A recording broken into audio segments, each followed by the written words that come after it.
Good morning and welcome to SciQuil. I'm your host, Cy Wright, and welcome to another edition of SciQuil Daily News. Today I would like to get into a topic on AI. I'm sure you have all heard of the Sora AI videos coming out. If you haven't, check them out. They're quite impressive. Anyhow, let's just get into this interesting piece on computer chips that are using AI, using photon light instead of the typical electron or the electric circuit with the transistor. So this news article is on phys.org. The writer is just by the University of Pennsylvania, so it doesn't specify a writer here. And it's on February 16th, so this is new today. So new chip opens door to AI computing at light speed.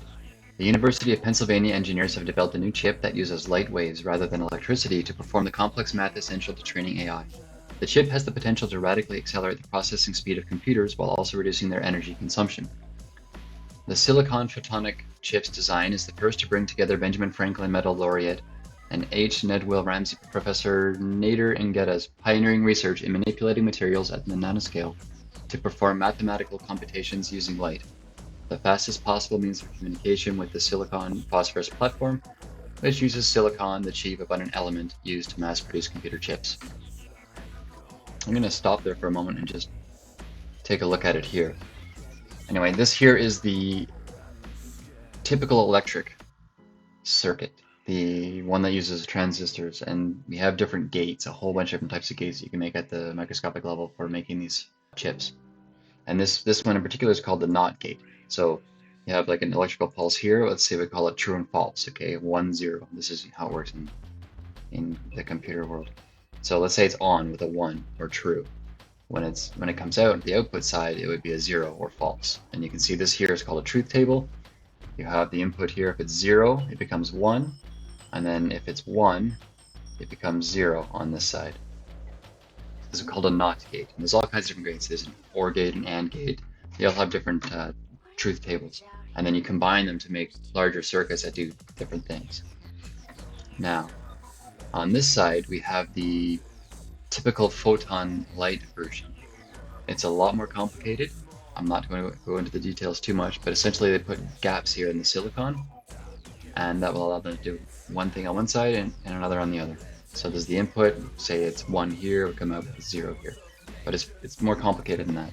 It involves light refraction, and there's a multitude of different possibilities for the light. So it's not as simple of a circuit. It's not what they call a non-linear circuit compared to this one. And this is refraction. Since I'm on that subject, I'll just show you quickly what refraction is. This is light in one medium. We call it the rare medium when it's the lighter medium. And then when here it's in water, so air to water, this is the denser medium. And this here is called the normal. So it's perpendicular or at a 90-degree angle to the surface plane, whatever that is. So if light comes in on any sort of angle, it will, from a rare medium, it will always direct towards the normal of the denser medium. So you see it's bent. If it was going against it, it would be over here more, but it always goes towards the normal in the denser medium, excuse me. The opposite is true. Say you were here in the denser medium going to the rare one. You can see here it is dense and then reflecting away to the rare. So it's not going towards the normal in this case. It was going towards the normal. It would be bent in this direction here with a lesser angle. So this here is called the angle of incidence, and it determines how far it has gone. And angle of refraction over here. Of course, on this side, this would be the angle of refraction, and then this would have been the angle of incidence. Anyhow, that explains refraction a little bit. I could go into more details about that perhaps in some other video, but that's essentially how these photon circuits work. Now we'll go back to the article. The interaction of light waves with matter represents one possible avenue for developing computers that supersede the limitations of today's chips, which are essentially based on the same principles as chips from the earliest days of the computing revolution in the 1960s. In a paper appearing in Nature Photonics, Engetta's group, together with that of Firuz Aflatooni, associate professor in electrical and systems engineering, describes the development of the new chip. Quote, "We decided to join forces, leveraging the fact that Aflatooni's research group has pioneered nanoscale silicon devices." Their goal was to develop a platform for performing what is known as vector matrix multiplication, a core mathematical operation in the development and function of neural networks, the computer architecture that powers today's AI tools. Instead of using a silicon wafer of uniform height, explains Engeta, you make the silicon thinner, say 150 nanometers, but only in specific regions. I'm going to go back to this just for a moment and show that there's a material that they put in between. Usually, this is an example of a different gate, where it's up here. So we have this extra layer here, silica, and then they put holes in here, and they basically take the silica out so that the light can stay contained in here, and they can sort of control how the refraction works without loss of light or anything. So in their case, they're not doing that. They're making this much thinner, so it'd be like this thick instead of like way this thick. Okay. Those variations in height, without the addition of any other materials, provide a means of controlling the propagation of light through the chip, since the variations in height can be distributed to cause light to scatter in specific patterns, allowing the chip to perform mathematical calculations at the speed of light. Due to the constraints imposed by the commercial foundry that produced the chips, Aflatuni says this design is already ready for commercial applications and could potentially be adapted for use in graphics processing units, the demand for which has skyrocketed with the widespread interest in developing new AI systems. So it's already ready for commercial use. We just have to get companies to be invested in these chips. With the surge in AI, it seems like this is going to start growing. Quote, they can adopt the silicon photonics platform as an add-on, says Aflatuni. Quote, and then you can speed up training and classification. In addition to faster speed and less energy consumption, Engeta and Aflatuni's chip has privacy advantages. Because many computations can happen simultaneously, there will be no need to store sensitive information in a computer's working memory, rendering a future computer powered by such technology virtually unhackable. I can't speak to that. This is beyond my knowledge.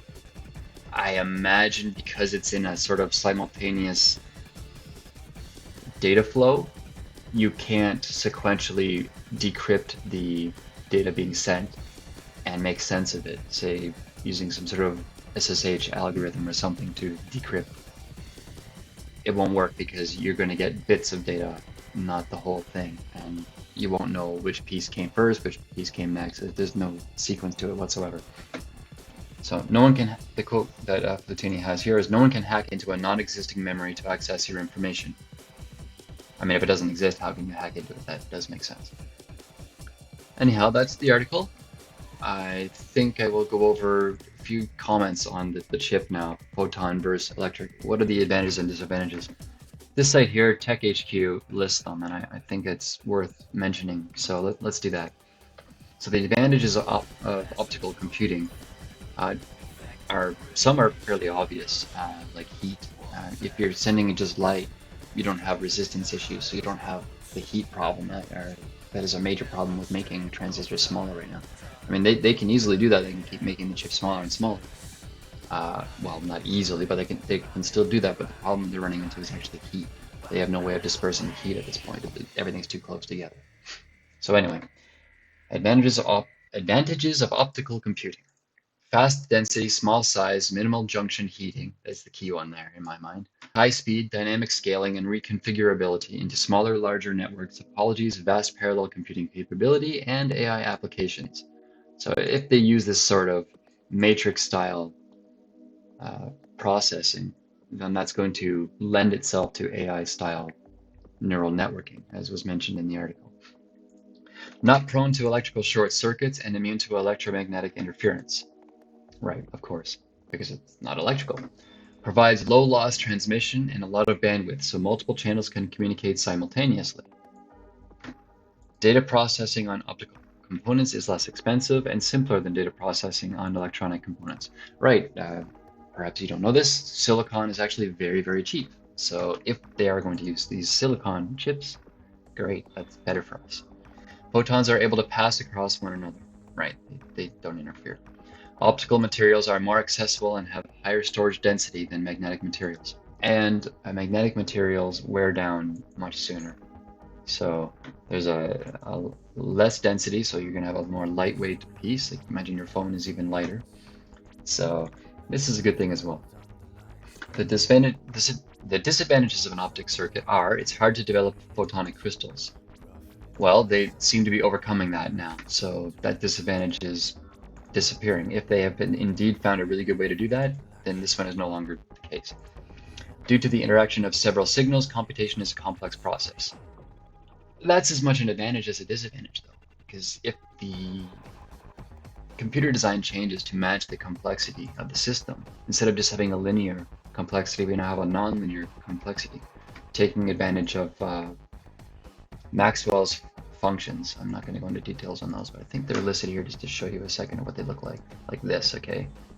Here, this one in particular. So the n0 would be the linear complexity, but now you have any number with this I, n2, n3, n4, n5. This is your nonlinear model of a matrix. That's not necessarily a negative. That means it has more potential. We're not there yet, but I think that's the direction we should be designing it. Anyway, the last one here is current optical computer prototypes are bulky. Okay, I mean, we're at the beginning of the era with them, so I don't think that's really a negative either. You have to start somewhere. Yes, it's a negative now, but for how long? I don't think very long. So that's it on this subject. I think having photon chips as opposed to transistor chips could unlock a wide new avenue for processing power, which we've sort of slowed up on. Maybe it will unlock things, especially with the GPU, as was mentioned, to allow us to process video and more advanced games without having to worry about optimization anymore, or at least less.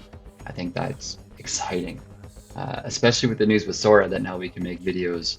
Anyone can just create their own video with this Sora AI, and I think they're looking right now at the implications of that a little bit before they just release it to the public, but the technology is there to be used right now. So who knows what things are going to look like in a year or two, and this chip might be at the forefront of that. Add your comments below. What do you think? What do you think about AI? And what do you think about AI photon chips? As always, please like and subscribe below, and I'll see you in the next video.